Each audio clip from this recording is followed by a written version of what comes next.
Attend tonight, New Orleans Recreation Development's top leader stepping down after nearly a decade on the job. CEO Larry Barabino Jr. announced his resignation to spend more time with his family.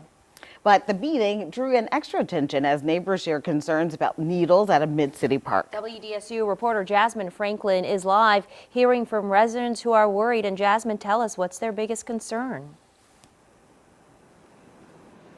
Exactly. Well, during the meeting here at City Hall earlier, neighbors shared concerns again about the current state of Comiskey Park in Mid-City. They say needles should not be at a place where children play.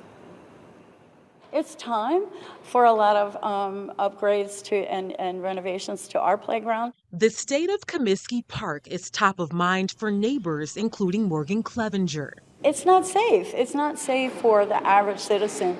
The lifelong New Orleanian disheartened to learn needles, trash, and alcohol bottles are an issue the Mid-City Park is still dealing with after several efforts to clean it up. Drug use in a space that is supposed to be safe and supposed to be for children and the rest of the community to find relaxation, to find, exercise, but more importantly, to find community. Inside council chambers Tuesday evening, leaders did not provide an immediate solution, but did say they are working to improve all parks. But the budget deficit is just part of the problem. It's easy to say what is needed and you not act on it, but it's difficult to see a problem and go in there and try to solve that problem. So for people who are listening, we need volunteers at these parks.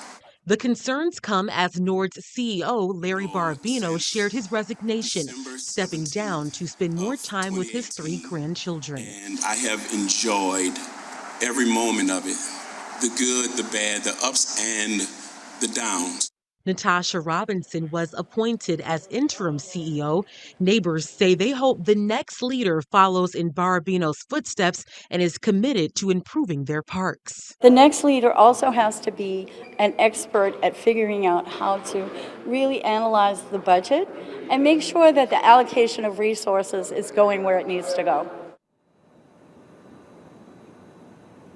And Larry Barabino will continue serving in his role here at City Hall through next Friday.